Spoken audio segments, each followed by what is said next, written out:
Welcome back to Beer Fueled Fantasy Football. We come to you from Fort Worth, Texas. We are here at Go NFFC. Actually, we're in a hotel room. We are visiting the convention. We were taking a break to record this episode. Can't even make it 30 seconds without getting jumped on by Hopper. We're struggling a little bit. We were out late last night at the initial MVP party, but we're trying to get this episode dropped for you guys today. Actually, we're out late at a pancake house. Both. We were out late at both. We're all hungover. Every single person. I think Jake's fine. Besides Jake. I'm okay. Speaking of which, Jake from Fantasy Headliners is here. Also part of Roller Baller now, I believe. Yep, absolutely. Just started with them just a few weeks ago. Excited for the opportunity, and appreciate you guys having me on. No problem. We do have a live. Thank you for joining us, by the way. we do have a live studio audience, but it's not my live studio audience. We actually have some other industry people in the room with us, not on camera. Yep, we've got Dynasty Guru FF on Twitter sitting there working on something. Yo hi, Miguel. And we got Blake. I'm sorry for blanking on your Twitter handle here. Blake Sullivan FF also joining us in the room. You can find him FGSN as well with Fantasy Gaming Sports Network. Go ahead and check all that out. We may try to get one or both of them on a bonus episode here for you guys, so keep an eye out for that. Today, though, we're going to go ahead and do Running Backs Part 2. Jumping into our Tier 8 and lower guys for you. But before we do all that, let's get a beer preview. Hold on. I screwed that up. Well, before we do that, I forgot to shout out.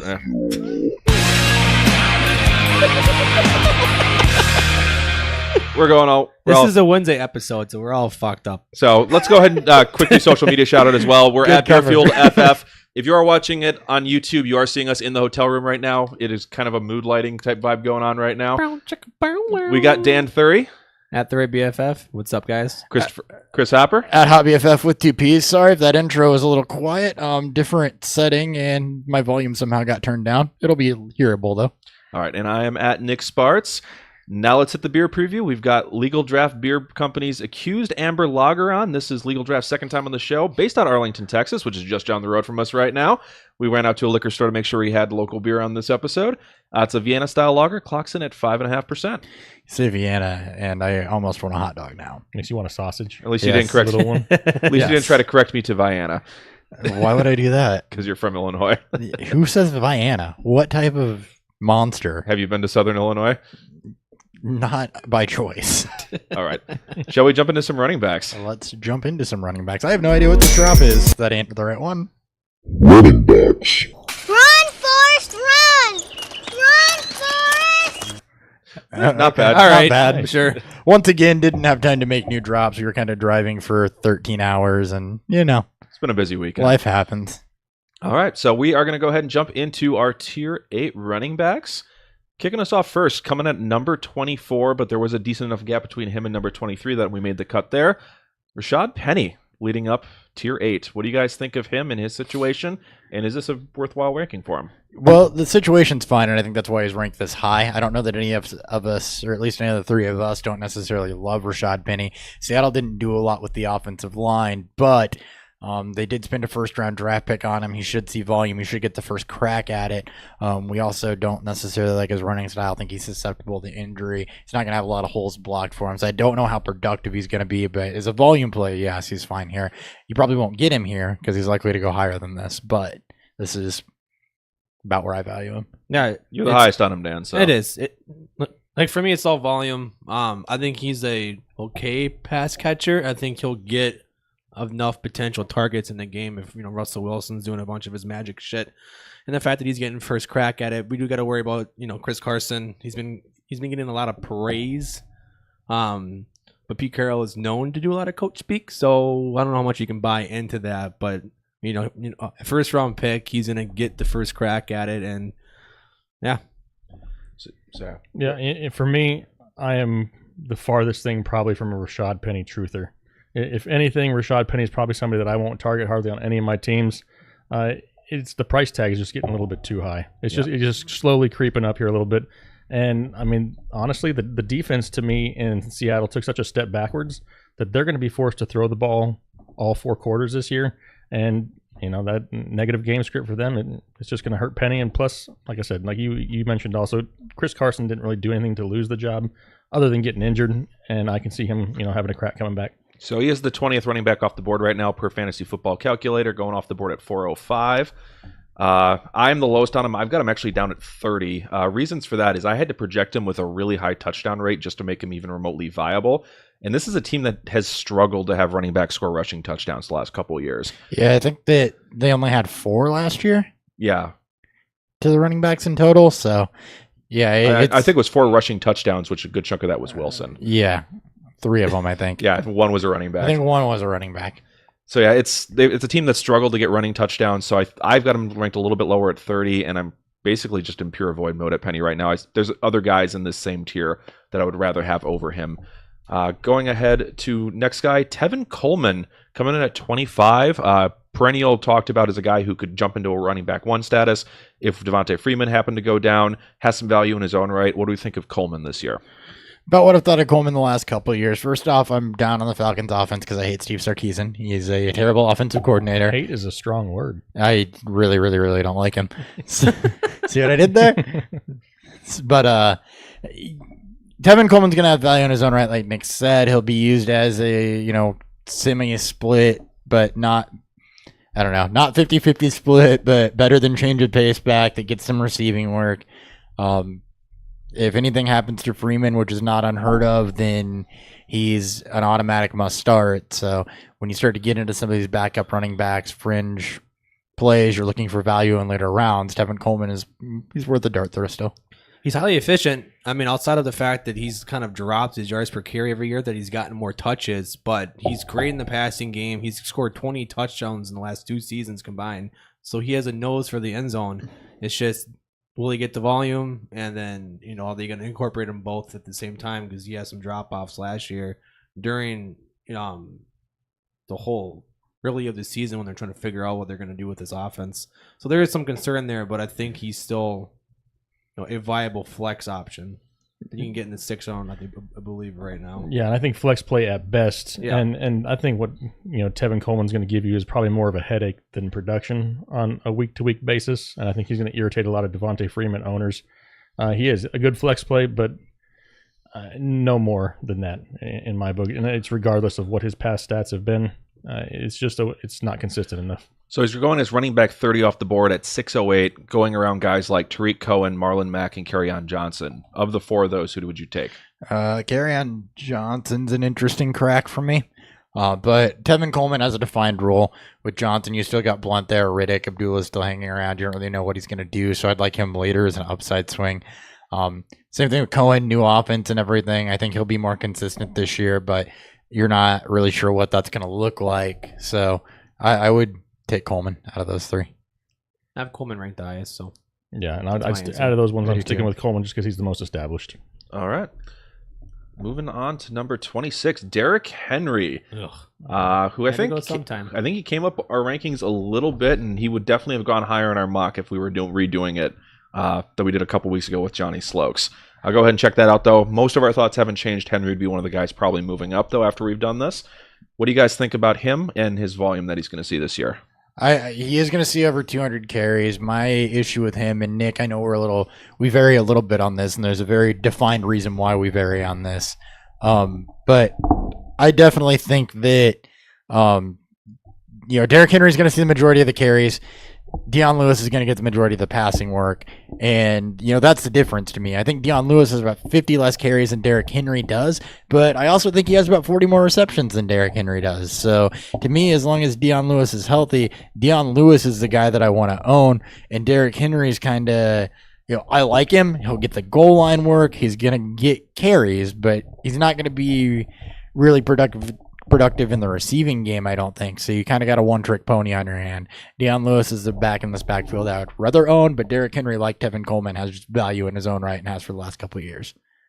Yeah, he'll get his touches. He'll get all the carries. He should get the majority of the carries between him and Lewis. It's just hard for me, in a PPR league to want to place faith in somebody that's not going to be used at all, in the passing game. He's had 14. I think it's high. His highest single season reception mark is 14, and that's dating back to Alabama days. Lewis proved that he can be a goal line back as well when he did it for New England, late last season. And we don't know what we're going to get from Henry. We're going to get his rookie season when he converted 3 of his carries, at the goal line for touchdowns, or is he going to be a guy that we got last year who had 6 attempts, only 1 touchdown from that? So I mean, if he struggles, Lewis could actually take some more of those carries, and then that's going to really hurt Henry there. Yeah, and I think mostly standard league play for me as far as Derrick Henry goes. If it's a PPR league, I'm avoiding him at all costs, and I think you kind of just hit the nail on the head right there with Deion Lewis. I mean, Deion Lewis has proven that he can take early down work if he needs it. And if Tennessee isn't getting the productivity that they want out of Derrick Henry, that's easily something that Deion Lewis could take over, and Henry could lose touches as the year goes on. So it sounds like we have some interest in Henry, but not at his current ADP going at 402 off the board. No, not there. And that's in full PPR. Yeah. That's in full? Jesus. 2 rounds later is when I would start to be interested in him. So if he's dropping down into the mid-20s, so similar to like where Lewis is now. Yes. Yeah. Flip-flop him. All right. Jay Ajayi coming in at 27. He's a guy who, when I projected him out, dropped down my boards just because I didn't see the volume there that I was hoping to see, and his efficiency stats don't back up what he needs to get with the type of touches I expect him to get. Do you guys feel similarly? That's exactly my issue with Jay Ajayi is that the volume doesn't back it up. His efficiency took a huge jump after he did go to the Eagles. They better line. The Blunt departure does open up more than 10 to 12 touches a game. More than the 10 to 12 touches a game he was getting with the 181 vacated touches in that backfield. He was good against stack fronts, but limited passing work, especially with Clement and Darren Sproles being re-signed. They didn't run it a ton in the red zone.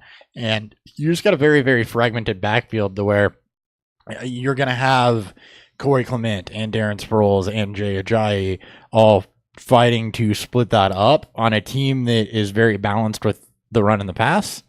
So to me, that took him down a couple tiers versus being at a back end RB1 where I had him originally. I love Jay Ajayi.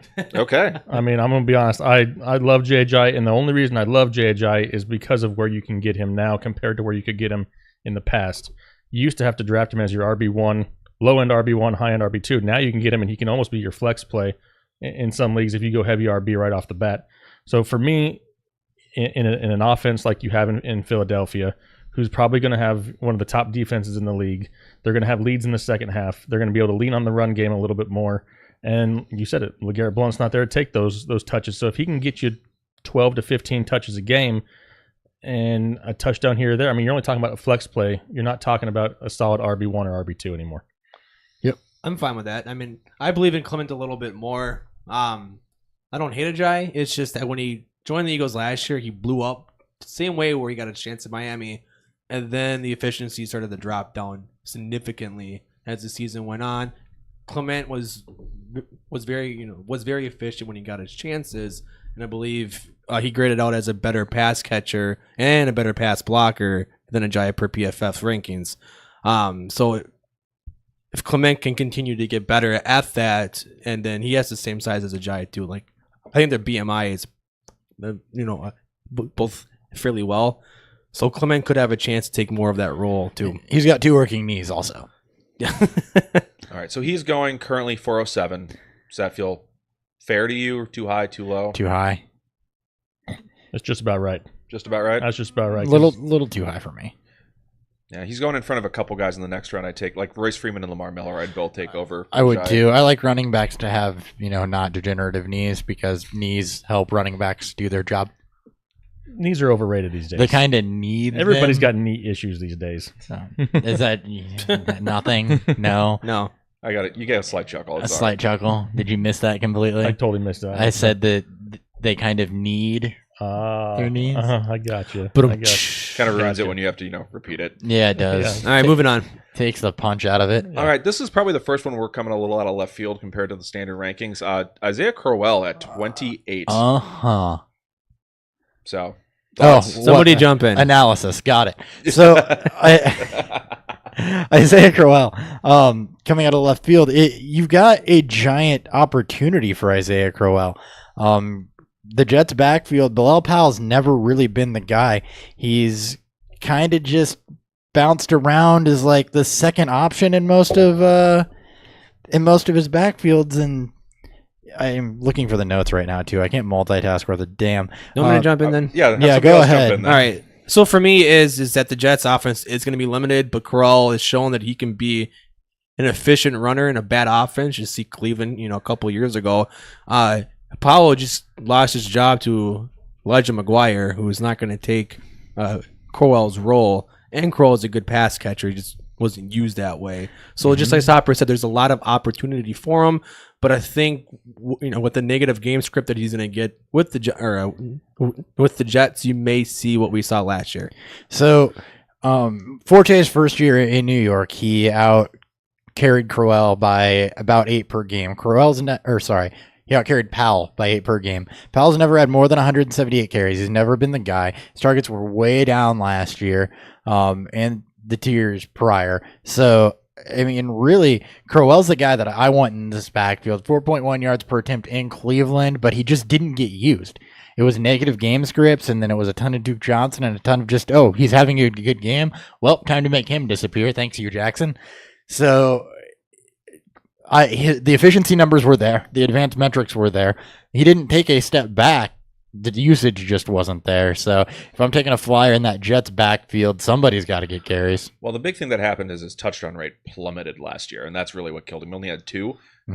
Historically, if you look at his normal touchdown rate, he should have been closer to 4 to 5 with the number of carries he had, which would have helped him out a lot. Yeah, it would have. Doesn't help with Kaiser, taking everything. Kaiser took a lot of the goal line work. And like you said, with the opportunity that he's about to get, he is pretty much the only one in the backfield that you really want to touch, especially like in redraft leagues. But even that, I mean, we just said because he didn't get used a whole lot because of the negative game script in Cleveland, it's kind of almost the same situation he's going to have this year in New York. That's a big worrisome for me. And that's the thing. So I don't know if I can put him much higher than what he was in Cleveland, even though he's with a different team. But there's one nice thing is that McGuire is not Duke Johnson. Exactly. So and Kroll, is a good pass catcher. So and Todd Bowles is a far better coach than Hugh Jackson. Yeah, that I will agree with.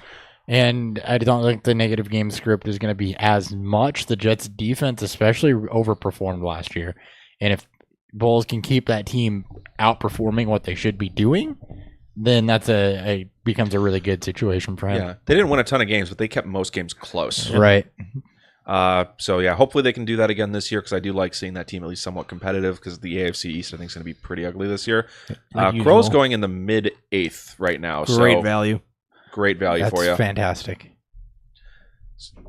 Moving on. Who's next? Last player in Tier 8 is Sony Michel coming in at 29. So Eric, I'm sorry. I cannot wait for what I'm about to do. Well, go ahead. All right. Rush averages for the New England backfield. The lead back, 12.4 rushes per game. Second, 9.0. Third, 6.1. Fourth, 3.25. They've had one season where 2 backs played all 16 games, by the way. So a lot of that is just bouncing around due to injury. But target averages, lead back 5.7 per game, second back 3.4. Only one back has ever been over 200 has been over 200 carries in the last 5 seasons for them. No backs over 6 rush touchdowns. Burkhead was injured to start last season. Then he went on and led the team in targets. If you're projecting for the Dion Lewis role for Sony Michel, then you're looking at about 180 carries and 35 targets. So that's not to say that Sony Michel is not going to have work, but I think a lot of people view that Sony Michel is going to come in and be this 250 touch guy, and he's not going to be. Sony Michel will be a productive fantasy option, but you need to really set your focus on how that's going to be, and it's not going to be as a 250 touch back. It's the same thing last year. We told you guys not to draft the Patriot back until at least the 7th round, and I think Michel's ADP, is the 6th round. So you're at that point. Is it 6, Nick? What is it now? Back into the 4th. It's too high. It's 2 rounds too high. 3 rounds it's too gone high. up Almost. a bunch. Yeah. So speaking on that, you're paying a high premium for a guy who has had 53 carries per fumble in college. I know that was mostly in the beginning, but 53. I think a it was fumble every 54. 53 carries. Yeah. Okay. That was worded I know it's worded weird. 53 carries per fumble. Struggling. Every fumble he has, he gets to carry the ball 53 times. Struggling over here. But, as we've seen from a guy like Stephen Ridley, even if you're talented and you've proven in that backfield, if you struggle under the football, you're going to lose your job. And Burkhead was highly efficient last year. Lewis already proved that he can do stuff in that offense before he got hurt, a couple of years before. we don't know what we're going to get from Michelle. I like Michelle as a runner. I don't like his landing spots, and he'll get that crack with that first round grade, which at least helps alleviate. But that fourth round ADP is way too high. And there's something that I noticed also about the Patriots backfields. Regardless of what everyone else was doing, there was always a defined pass catching back that was between 60 and 75 targets on the year. Always. It was Shane Vereen for a while. James White. And now it's James White. And I think James White is not losing that role. Like, that's his role, and that is the one defined role in that backfield that has existed as far back as I looked at the Patriots. Yeah, and that's probably the only reason why James White's probably the only Patriots running back I would think about drafting, because he's probably got the highest ADP out of almost all of them. You should. And he's the one that has the guaranteed role. I mean, you mentioned the fumbles. I mean, I remember a few years ago, was it Jonas Gray? Yep. He came out and had a 200-yard rushing game and fumbled the Against next game. Colts. Yeah, and then he gets cut. I mean, And never heard from again. never heard from him again. I just can't trust a backfield with Bill Belichick on a week-to-week basis. I'd rather take the safe bet, go James White, PPR leagues, and not be super stressed out every This week. is for you, Jonas Gray. In the arms of That's what happens when you fumble in a New England offense. Yeah. So yeah, he's James White, by the way, is down in the 13th round. Yeah, So perfect. Beautiful. Where he should be. Your microphone really needs like some Viagra. am I slumping a little bit here? Yeah, it keeps slumping. Can't keep. Give it the blue It pill. doesn't stay up. There we Give go. it the blue pill. All right, moving on to tier 9. Let's kick it off with number So 30 much of better. Marshawn Lynch. All right, Dan, go More ahead. positive talk from here. He was, I believe, finished top 2, I think, in juke rate. He was extremely efficient. We've talked about this before. He was just on a pitch count. Gruden absolutely loves Lynch. He's going to use him, I think, far more. It's just we have no clue what we're going to see from this Oakland offense, and we don't know how much Doug Martin's going to eat into that. I write my notes like Dan talks, but I understand what this means. The note I have is fewest rush attempts in a game in a season he wasn't injured during. So fewest rush attempts per game in a season that he wasn't. Fewest rush attempts per game when he wasn't injured. Efficiency actually was not bad at 4.3 yards a carry. It's right in line with his career, and you had it exactly right. First in juke rate, second in evaded tackles, third in yards created. 4.5 yards per carry against stacked fronts. The guy can still play. He's still productive. You just got to give him the football. The concern here, is he going to get the football? They brought in Doug Martin. John Gruden was in the booth forever. We all know that he has a shrine set up in his closet to Doug Martin that he worships every morning. It's like the Hey Arnold thing where Hilga had a statue of Arnold in the closet for you 90s kids out there. So Sorry, Blake. sorry, Blake. That's one I actually kind of got. So Yeah, no, and Doug Martin was one of the very first people to sign a free agency. I mean, they knew what they wanted. They went out and got him. They got him quick, and that was for a reason. I mean, you just mentioned he's in love with Doug Martin, and he is, and for that simple fact alone, you got to fade Lynch. you got to fade him a little bit, but you're going to have to kind of pay more attention in the preseason. I mean, if one of them, takes, charge of that role, they're going to end up getting more carries in that offense. It's just right now it's too early to tell which one it's going to be. I think they both get a fair share to start the season. Yeah. So my money is still on Lynch, though. I think he's got it more than Doug Martin has. I personally think that what's going to happen is you're going to see a lot of the Richard and Washington carries go to Martin, and that would be enough for him to actually have some decent volume. Yeah, I agree with that. And I think I had projected Martin to decent volume. I projected Lynch to have decent volume, but he's sharing. Yes, it's not for ideal. better or for worse. Mm-hmm. Yeah, it doesn't help us that much for fantasy purposes, but they should both at least have some fantasy value to them. Yep. 31, Ronald Jones. He's got opportunity. And the ability to stay healthy, that has to concern you. But Peyton Barber, the hype train was running on a back that was none of the advanced metrics say that he was that great. And yes, Jameis is hurt, but you got a ton of weapons on that team. Should open up space for Ronald Jones to work. He's a good pass catcher, and you can say what you will about his combine performance. About his 40 time. When you watch his tape, he angles away from tackles well. He finds holes well. He does some of the things that don't show up in the combine performance well. So he's, to me, what's his ADP right now, Nick? Ronald Jones? Yeah, I think he's fifth round? fifth or sixth. Fifth round. It's 507. I guess a little higher than I'd like, but you are paying premiums for running backs this year, so that's probably close to right. And to me, he's just a guy that should have opportunity and have the chance to do it. And, when you're taking your flex running back or potential flex running back, that's really what you're looking for is opportunity, guys that are going to get touches, guys that are going to get carries. I personally don't believe in Peyton Barber, so therefore I have to believe in Ronald Jones. Yeah, but I mean, even doesn't to me, if you put whatever name you want that's on that roster in the starting spot right now, I don't know how productive they're actually going to be.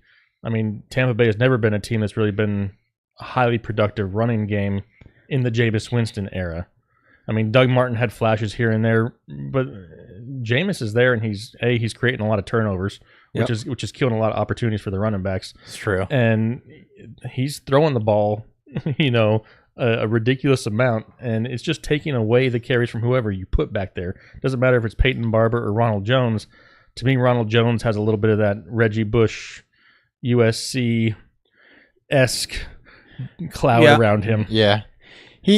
He does, but at the same time, if I like what I see on tape and I like the opportunity share, then I've got to buy into it at least a little bit. Not as a running, I don't want him as my running back too, that's for sure. No, but if I'm getting him as my probably my third at that point, I'm probably okay with that, with him being a potential flex candidate. There's people out here at the NFFC right now saying he's a third-round pick. He's not. I mean, the other issue with him, too, is traditionally Tampa Bay does not throw to the running back very much, and they still brought back Charles Sims, who's likely going to eat up a large majority of the passing down. There's been no talk this offseason about anyone's role besides Charles Sims, and he's still considered the pass catcher. Jones had 32 career catches at USC, nothing more than 14, I believe, is what it was. So we don't even know how great of a pass catcher he will be, and he's now gone to a team that doesn't traditionally use the running backs in the passing game. And their offensive line isn't very good. I know that they've helped it, but we'll see. I will say this after seeing him today, though. He does look like he's bigger than the 205 he was coming into the draft. Yeah, he looks like he's maybe added 5 or 10 pounds. Yeah, after seeing him today, he definitely looks like he's built to better manage a little bit more workload between the tackles. And he's going to be the primary carrier. It's just the issue is without any real pass catching work, that drastically limits his upside. Yeah, we assume he'll be the primary carrier. Like I said, we have no news out of that backfield. That's what we're projecting, yes. Because I think he's significantly more talented than Peyton Barber. I do too. I agree. Moving on to Marlon Mack. This is going to be the fight here. Coming in at 32, but with a 23-spot difference between Hopper's ranking and my ranking on him. Hopper, you go with the negative side first. Okay, well, the negative side for me on our Marlon Mack is he was never able to really carve anything out for himself. Yes, Frank Gore was there, but as far as a defined role, you still would have liked to see that. He was playing second fiddle to Robert Turbin before he broke himself. He did have to go and have shoulder surgery during the offseason, so you've got to kind of keep an eye on that and on what's going on there. He was second in breakaway run rate. But other than that, the advanced metrics on Mac were also relatively average. And then they go out and draft Nyheim Hines, who they can split outside, who's very dynamic as a receiver. And that, I think, is why I have Mac faded. They also brought in Jordan Wilkins with a 5th-round pick, who we think is going to handle, he's more built for the short yardage work than Mac is. He's more built to run between the tackles. He showed he was very good at that in college. So it's a role thing for me, and it's who are you planting your flag on in this backfield. And for me, I'm planting my flag on Nyheim Hines. I think that he's going to get target volume. There's not a lot of receiving options, and in any form of PPR format, I would rather take him than Mac. It's not to say Mac and Wilkins do not have some value. I think that they do, but if I'm planting my flag on somebody in this backfield, it is Nyheim Hines because of what the team needs, because of the game scripts that they're going to be in, and because of what his skill set is. Yeah, I think Nyheim Hines turns into this year's version of like a Duke Johnson. He's gonna be lined up all over the field. He'll be catching passes out of the backfield, lining up in the slot. They're going to use him a lot because they need more playmakers on offense. There's not a whole lot outside of T.Y. Hilton in that offense, playmaker-wise. And if Andrew Luck can stay healthy, it just gives him another option. I'm not against Marlon Mack. I just think if I'm going to take somebody out of that backfield, I'd rather wait to the later ADP and grab Nyheim Hines. Spoilers on our Nyheim Hines conversation that'll be undoubtedly later in this episode. But oh yeah. Yeah. So currently Max going 6'11", Hines is going 10.06. Yeah. Yep. You can go. Okay. So the reason I projected Max so well is he's added 10 pounds of weight this offseason to kind of get him up into the 215 range so he can be a primary carry back. All reports are that the shoulder is progressing fine and he should be ready for training camp with no issues there. So I'm assuming health in this projection. But he was by far the most efficient running back they had in that backfield last year with an atrocious passing game, stacked fronts, a bad offensive line, both catching and receiving the football. So if you look at those efficiency rates, even with a slight bump with that improved offensive line and Andrew Luck behind center, things should get better for him, and he looks like he's the most capable and efficient back. He was the highest draft pick of the three as well in terms of what was invested in them. I tend to lean towards that even if it's only a 1-year difference. So I'm projecting he still does get at least 55-ish% of the touches. Hines is going to be used more high leverage situation is the way I projected it out, so he'll get a lot of pass volume and still have value as well. Wilkins, I strictly did his change of pace. So the thing about being the most efficient back in that backfield, right? It's kind of like, I don't even have an analogy that's PC enough for this show that I want to use. Nobody in the backfield was good, efficiency wise. I mean, nobody in the offense. And for the reasons that you just mentioned, you know who wasn't there last year though? Nyheim Hines. So and we've talked about this when we went over the rookie episode. What is really that special about Nyheim Hines? We didn't really like him in our initial prospect evaluation. He's a good pass catcher, and he fit a need, and he fell into a really good situation. I think that's what it is. It's the situation he fell into. Had he gone to a New England or something, I mean, he's going to fade in with all the other guys. But he went into a place that needs playmakers. There's also one thing we really haven't talked about. Mac's the first guy up with Andrew Luck. Like this whole offense, we have no clue what it will look like. He was inefficient last year. I mean, it wasn't great. The offensive line sucked, and you had Jacoby Brissett. Now you bring in Andrew Luck, who changes maybe you bring everything. Hopefully, yeah, what changes everything. So Mac will get that first crack.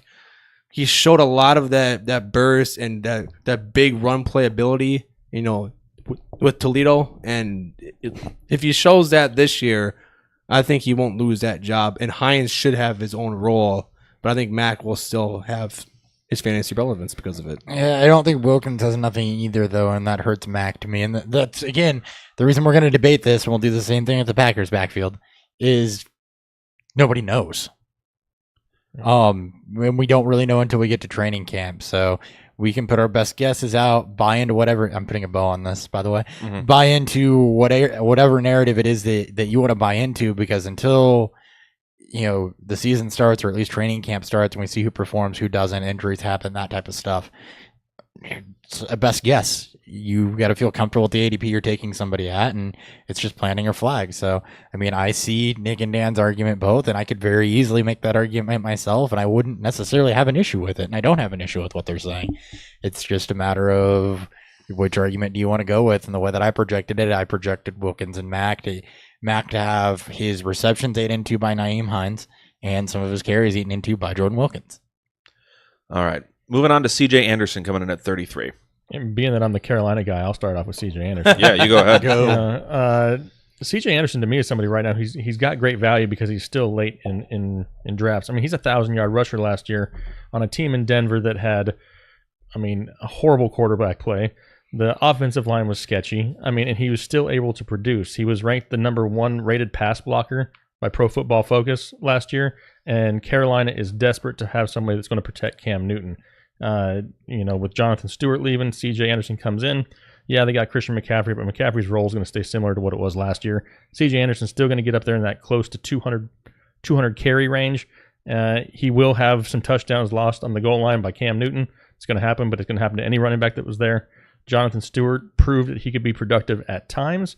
C.J. Anderson's going to be the same thing, and with the ADP that he's at, he's somebody definitely late in drafts that you can target and be pleasantly surprised with. Yeah, Jonathan Stewart had over 190 carries last season.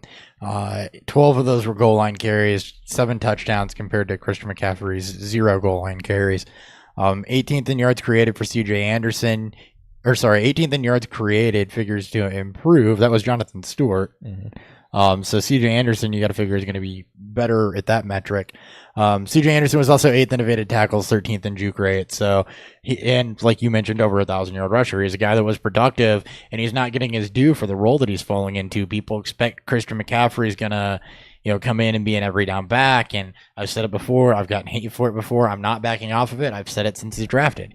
He's not going to be a short yardage or a goal line back. Nope. 0 goal line carries last year. That's why C.J. Anderson's here. So just to pump the brakes ever so slightly on the hype, I think these value where he's going right now at 807. I gladly take him there all the time. I do think he gets less touches than Stewart did last year because I do think they try to bump up McCaffrey's workload. It's a 1-year deal, and they're going to want to see if McCaffrey could possibly be the guy, and they're going to use this as a test season. I do think Anderson is more efficient than Stewart was last year because Stewart's efficiency was horrendous. And he's a better pass catcher, so he's going to get some work in the passing game to help kind of balance him out. That was the other thing, is he'll get some passing work. So. Yeah, it won't be a ton, but enough to kind of give him a little bit of a floor. I love him where he's going, though. He absolutely should be drafted at that, and he could even go up into probably the 6th round, and I would still like him. Late 6th is about where earliest I'd want to grab him, but that's about right. He should have some safe floor. I don't expect a ton of ceiling without a McCaffrey injury, and losing Norwell does hurt a little bit as well for that run game. But Anderson's good enough, and he's ran behind a terrible offensive line in Denver for years, so he should be fine. Yep. You guys hit all the points. All right. You're good. Good job, Dan. My head's fucking pounding. So all right. Jamal Williams as the first of the Packers running backs going up at 34. I'm a little bit lower than you guys are on him, though, so you guys can kick I'm moving him way up because he's going to have the first chance at it. And he showed last year, he can be a productive back in that backfield. I projected, I think, 8 between the 3 backs last year. They put up 8 games as the RB1. And I believe Williams was an RB1 through the last 6 or 7 games of the season. My issue with Williams is that none of his advanced metrics stood out. He had 1 breakaway run. He had a 0.7 breakaway run rate. He was bad against light fronts, which is what you're going to see a lot with Aaron Rodgers out there. But because he gets the chance the first 2 weeks, if he shows that he's better, he's also a very good pass blocker, which is why I still like him. It's just if he starts out strong, he should be fine. If he struggles though, Jones, I think, is a better running back, could take it, more into that. So there is some risk to it, but I still like him. Jamal Williams maintained he maintained some volume down the stretch also, even after Jones came back from the MCL sprain. Yes, they are protecting him because he came back active before he was completely healed. But he outtouched Jones on the goal line in the red zone. He was a much better receiver, higher catch rate, even though Ty Montgomery will also be back. So it kind of makes everything weird to project here because none of them were really healthy all at the same time last year. It was next man up for these guys. And then, Rodgers wasn't there either. So they were seeing, a lot more defenses keying on the passing game. But like Dan said, Jamal Williams is going to have the first crack at this if he performs, and it's going to be harder for Aaron Jones to cut in and get carries once he gets back, especially since Jamal Williams is such a good pass blocker and viable in the receiving game and a better receiver than Jones is. So the Jones suspension really kind of made me flip-flop here a little bit just because Jamal Williams is getting the first crack at it. His work ethic was well documented coming out of the draft. And, if you put in work in the offseason, if he does improve, which I think it's going to be really hard for him not to show improvement in those first couple of games with Rodgers back, even though it is against the Bears and the Vikings, he could hold on to it. And his ADP is next to nothing. So no, it's going up. It's going to keep rising until probably the 6th or 7th run, I think, is where it'll cap off. He is currently in the 7-11. That's about where I'd want to take him and going into that 8th round. I wouldn't want him to get much higher, though. Yeah, and he has been creeping up in that direction. I don't want any Packers running back much higher than that. I'll take Ty Montgomery. Because Ty Montgomery's ADP is it's way later than that. And Ty Montgomery's somebody, especially in a PPR league, where he's going to get an opportunity. He'll get a few targets a game, he'll get a few carries a game, and he's the one that's got some chemistry built up with Aaron Rodgers also. I mean, it wouldn't surprise me if he moves a little bit more towards the receiver position, being that they don't have a solid number 2 outside of like Randall Cobb maybe. And, Ty Montgomery's been productive there before. Yeah, Aaron Jones, by the way, 901, and Ty Montgomery 905 is currently with all around. So they're all within about a round and a half of each other. So nobody knows. I'm also on the Ty Montgomery train, though not real enthusiastically. I kind of have the opinion that all 3 of these guys are really going to end up shaking up to nothing without an injury. It's a real hard thing to be enthusiastic about. Yeah, it's one of the just backfields. It's like I'd rather just pass and let it be somebody else's problem. Yep. Let's go hit these next 3 in order. Duke Johnson, Chris Thompson, Tariq Cohen, 35, 36, 37. That's kind of the reverse order of what I'm generally seeing. I'm generally seeing Cohen, Thompson, Duke Johnson. Any particular reason why we're favoring Johnson ever so slightly over the other 2? Well, they just paid him for 1, so he's going to have a role. He's going to have a defined role. He's going to be all over the field. He's going to be able to catch passes, and I think it's the same thing as with Chris Thompson also. Chris Thompson right now is the third down back. Now, Duke Johnson has a better history of health than what Chris Thompson does. And, both of these guys, though, there's some things that you have to worry about. With Duke Johnson, you've got Carlos Hyde in there right now, who is a very viable pass catcher. He's definitely proven that he can do it. And then you've got Nick Chubb there also, who didn't catch a lot of passes, but watching the combine and then when he did have to, he seemed like it was a skill set that it wouldn't be too hard for him to add. But again, they paid Duke, so they're going to use him. You don't know what the passing volume there is going to be with Chris Thompson. Kind of the same thing with Darius Geis. They brought in Darius Geis, who's a very productive runner.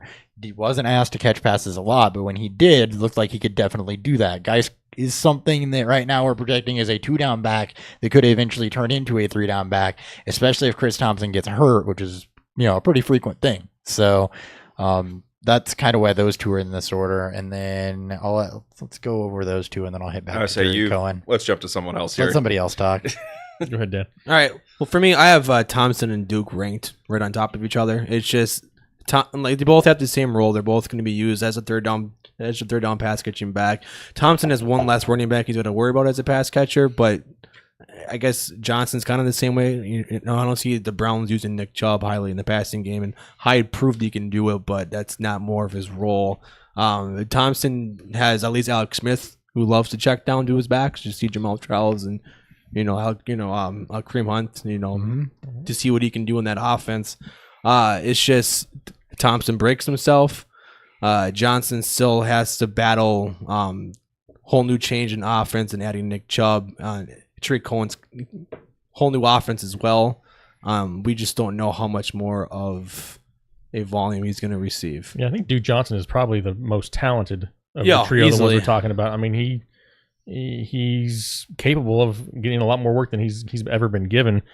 Chris Thompson, I mean, I do think Darius Geis ends up taking that at some point throughout the year to where he may start out as a 2-down back, but just give him a few weeks. I have a feeling that's going to turn into a 3-down situation, and Chris Thompson's going to be somebody who I think as the season progresses just takes a slight hit in production. Tariq Cohen, he's exciting. He's fun to watch. I think everybody's kind of crowned him because of the new coaching staff in Chicago, but I still think that's Jordan Howard's backfield, and Tariq Cohen doesn't get much more than what he had last year. I want to capitalize on that before Nick wraps it up, because I do have some Tariq Cohen notes. Tariq Cohen was at 13.9 points per game when he got 10 or more touches last season. That's insane productivity. However, everybody likes to paint the narrative about Jordan Howard of, well, he's a terrible pass catcher. And then I saw something the other day. It was like, well, over the last 2 seasons, he's had 12 drop passes. And okay, well, 8 of those were from the season before last. He improved his catch rate by 20+% last year. He was up to 75.4, which puts him right with most other running backs as far as a receiver. His yards per reception was crap. The Bears' offense was crap. That's going to get better inherently as he has more space to work. Jordan Howard, I believe, could absolutely be a 3-down back, but Tariq Cohen is going to see his touches, and as long as he's getting somewhere in that 10 to 15 touch range a game, which I think is feasible, then he has the potential to break off a big play and feed you that 13 or 10 to 15 points a game, which is awesome in the flex spot. But new offense, don't really know what to expect, so it would probably be Duke Johnson, Tariq Cohen, Chris Thompson for me. All right, that was way too much talking. I'm not even going to throw my thoughts onto this. We need to move on to a beer review. Yes. I love it when a plan comes together. Good job, guys. Beer review.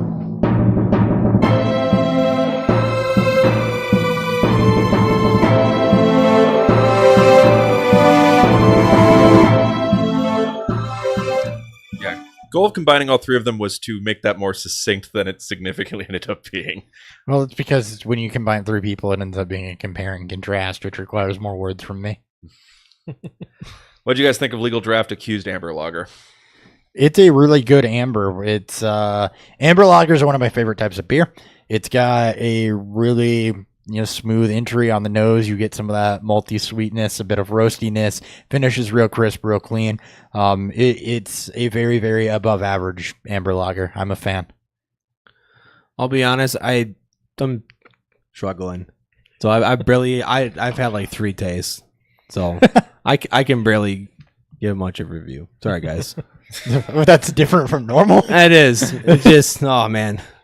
Get it together, Dan. I'm trying to. All right, so Get your shit together, Cheryl. Trying to. So it's real heavy on the wheat notes. That's pretty common though on amber lagers. They're similar to kind of Goldens. Yeah. Very malty. Definitely has a kind of that little hint of the German flavor to it, where they imply with the Vienna flavor taste on it, where it's kind of got that kind of roasted that, finish. Yeah, almost Kolsch type of weediness to it. But overall, very good, very smooth. Just kind of a solid session ale if you're looking for, or session lager, I should say. If you're looking for something a little bit more adult than a Budweiser. Yep, it's very good. All right. So thank you very much, Legal Draft. Glad to be in the area and get you on here as a local brew. Let's go ahead and jump to tier 10. Yep, go ahead. This will be quicker. Carry-On Johnson. I talked about him earlier. Cool. Didn't Dan take it out? You heard my carry-on thoughts earlier. He's going to be blocked by Blunt for more of the first and second down work. Theoretic has his role as a third down back. It's just Johnson's a better running back to Blunt. It's going to be one as a Johnson's time. Coach speak. Will he be healthy? And because he had injury problems in college. So that's my thought on Johnson. It's a crowded backfield. Yeah, tons of options. Not that he isn't talented, but it's just too much of a question mark for me to buy and redraft right now. Especially since they brought Blunt in. Yeah, I projected out the Lions backfield and just came out with a long, I don't want any of this pass. Nope. Carlos Hyde, who I want to take objection to the whole idea that he is a viable pass catcher. He caught a lot of passes last year, but he wasn't really that good with them. He had CJ Beathard throwing him the football for half the season, and too. He still didn't do much with his opportunity. Nobody did. But he didn't do much with his opportunity. He's not going to get the type of volume again.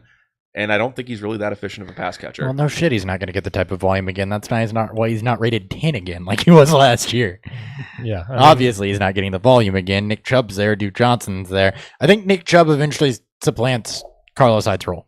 Carlos Hyde will probably have training camp to come out and do something and carve something out. But Nick Chubb is way too talented of a running back to be kept on the bench. Yeah. I mean, I loved when they signed Carlos Hyde in Cleveland. I thought it was going to be a great opportunity. And then when they drafted Nick Chubb. It kind of just like, all right, well, great. He's there for a year. He's probably not going to be there longer than a year. And it becomes Chubb's job. And Hyde is just somebody to get them by the first few weeks. Yeah. I honestly think even 39 is too high. I've got him in my mid-40s. Yeah.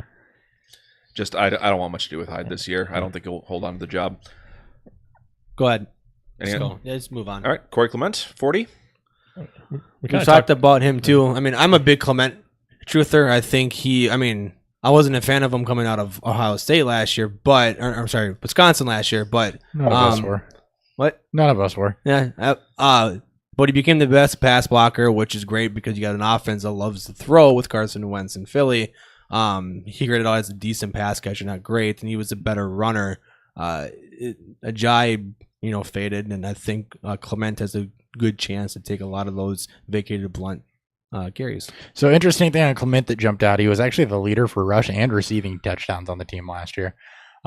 So that's a plus. He should see some increased touches with the departure of Blunt, but the re-signing of Sproles really hurts the, kind of the pass catching back narrative a bit. So I do think he sees increased work, but he's a solid guy that I would take as a fourth or fifth back that you could flex in if need be, and if he performs and you have a flex play. Yeah, I mean, that's at the highest. I mean, I said earlier how I was a little bit higher on Ajayi than I think most of you guys are, but I think a reason that Clement was also productive more last year is because Sproles wasn't there. So with Sproles coming back, those numbers kind of wash each other out, and he becomes, like you said, a fourth or fifth option. All right. Rex Burkhead, 41. Yeah, we talked about this too. He should have what the Gillislee role was going to be, but he should also have some receiving work also, which is, again, plays into my downplay of Sony Michel. He's a guy that maybe between the 9th and the 12th round I would take a flyer on, but I'm not going to put him in any position to where I have to rely on him. It's not to say he wasn't productive last year, because he was when he got touches, but mouths to feed, James White, Sony Michel, they're going to be the primary two. I think Rex Burkhead finds his work, but then you got to worry about what week is it going to be when he performs. So, do you think this is a fair ranking? Yes. I mean, as far as I'm concerned, if it's not a James White number, I'm not going to, or a name, I'm not going to take him. So I'm going to pass on everybody not named James White in that backfield. Okay. Move on. Giovanni Bernard, 42. Oh man, This is a tough one. this is tough. I think everybody and their mother wants Joe Mixon to break out this year, and whether that happens or not, I don't know exactly, because I think Gio Bernard still plays somewhat of a role, not enough to be anything more than a flex play or a bye week replacement at best, even in deeper leagues. But I don't know. I'm not too high on Bernard. I just think he kind of irritates Mixon owners. Yeah, but I think he'll have some value in and of himself. So if you need a bye week fill-in, it'll be similar to like a James White type play. I just hope he doesn't have 105 carries again. Well, Mixon got hurt, so yeah, that's why that happened. That was down from last year, though. He was at 150 to 160 the couple of years before. He's going to have a role, especially in the passing game, because he is a good blocker.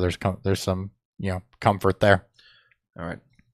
So, but that 42 similar fair ranking. That's Grim. fine. Yeah, he's going to be annoying, and that's if fine. anything happens to Mixon, he's the guy. All right, last 5 guys here. We're going to hit tier 11. Ty Montgomery comes in at 43. We touched on him before. He is going a little bit cheaper, though, in the mid-10th round. Who do you really prefer kind of where their ADP is? Williams or Montgomery? Montgomery. Yeah. With ADP, Kind of. it's Montgomery. Okay. Doug Martin at 44 is the running back 2 there in Oakland. You see Marshawn Lynch's take, because Yeah. a lot of it's the same thing for that. Yeah, we're getting into a lot of these second guys where we might have talked about the first guys earlier, and that's exactly what it is. We talked about Gruden's love for Doug Martin. He has a role. Is it more that he has a role, or is this more of an upside ranking? That if he might take the 1? Well, he has a role, and I think that he's going to give. I think Gruden gives him every chance to fail. So I don't see any scenario where he's the one and he completely supplants Marshawn Lynch. So I think this is probably fair. I think the best you can hope for is a split backfield. Yep. All right. James White, 45. We've touched on him quite a bit. That's about right. So this would put him probably a round or 2 higher than his ADP is going. He'd go about round 11 as the 45th running back. Had to. That's it. Yeah, we'll get to that again once we get to the Jordy Nelson discussion in an episode or 2. That drop belongs to like 7 different people. And the tight end episode too, I'm sure. Yep. Kenneth Dixon going 46. This one is a little bit of a surprise, but I think this was mainly Hopper and me when we projected out the Ravens that there should be enough volume for whoever wins the running back 2 job to be viable. Yeah, the thing about Alex Collins also is that he's not a great receiver. He actually is what everybody thinks Jordan Howard is. In my opinion, Collins is a very, very efficient runner, but somebody's going to be the receiving back there. Dixon's more talented than Buck Allen. They don't really, unless it's just like a character thing, have a reason to cut him or to cut Dixon. So I think that if he's there, that he gets at least passing work plus some rushing work. So he'll be viable. He's actually probably a really good late round flyer, in my opinion. Is somebody that could see some volume eventually turn into a flex play. So, and just a note too, if for some reason Allen wins the job over Dixon, just swap names. Yep, pretty much. Yeah, a lot of that is, you hear conflicting reports. At the beginning of the offseason, it was they want to give him a chance. Obviously, John Harbaugh is a big fan of him, and I think Dixon's the most talented back in this backfield. But because I'm also a big Ravens fan, I follow a lot of their beat writers. There were some rumors out there saying that he could be cut. Just given the fact that he's been suspended multiple times and he can't stay healthy. He's also 3rd on the depth chart right now, so he still has to beat out Buck Allen. It's just he has the talent. Can he actually be on the field for it? So, just a quick note, Dan. I don't think you have to announce to people that you're a Ravens fan at I this know. point. I think they've probably I think figured they that know. out. I know. I don't know if you guys have heard, but Dan is also a Ravens fan. Yeah, Dan, do you like the Ravens? some days. Okay. Any thoughts on Dixon? To me, Dixon hasn't done anything really to prove himself in this offense as of right now. And as far as I'm concerned, Buck Allen and Alex Collins are the only ones worth, taking a flyer on at this point. Okay. And then Nyheim Hines to wrap us up. We talked about him a little bit before. Any last thoughts on him? No, I said my piece on him before. Actually, Marlon Mack turned into a Nyheim Hines discussion. Exactly. All right. Do you think this is a fair ranking for him or a little too low? It's fine. I mean, if you ask me, it's a little too low. Yeah. But That's what I'm asking, yes. yeah, it's a little too low. But at the same time, like I said, I get the argument both ways. And if you're a Marlon Mack guy over Nyheim Hines, I'm not going to have too much to say about it because I can see it either way. I've just decided to plant my flag. And he is going at the 10:06 off the board right now. Yeah, I love that. Yep, that's perfect. Okay. So that wraps up the episode. Jake, go ahead and tell us where we can find all your stuff. Yeah, absolutely. Really appreciate it. You can find me on Twitter. It's at Fantasy Headliners, FNTSY Headliners. Also got a channel there on YouTube and under Rotoballer. Also, make sure you check them out. Got content coming out on both channels every week. If you're familiar with Kyle Richardson, he is working with him now, so you can hear the two of them running their podcast together. And I think you guys are doing live Sunday shows here. Yep. Once the season starts, we'll be doing a live show every Sunday morning before kickoff.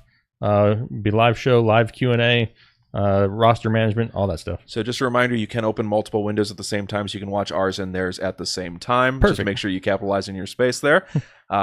So as always, we are at Beerfield FF. You can find us on Instagram, Untapped, and Twitter at that location. Beerfield Fantasy Football for YouTube and Facebook. Thank you so much for the live studio audience here. Dynasty Guru FF and Blake Sullivan FF for jumping in the room with us and listening. You want to say bye, guys? Bye, guys. Bye, guys. We got Dan Thury, At 3 BFF. Miguel in front of your camera for you, right Yep. there. Hopper. At Hot BFF with TPs. I am at Nick Sparts. Thank you so much for listening. Check out some of the bonus episodes this week, and we'll catch you guys Next time. on Beerfield Fantasy Football. Wait. Wasn't ready to say bye yet.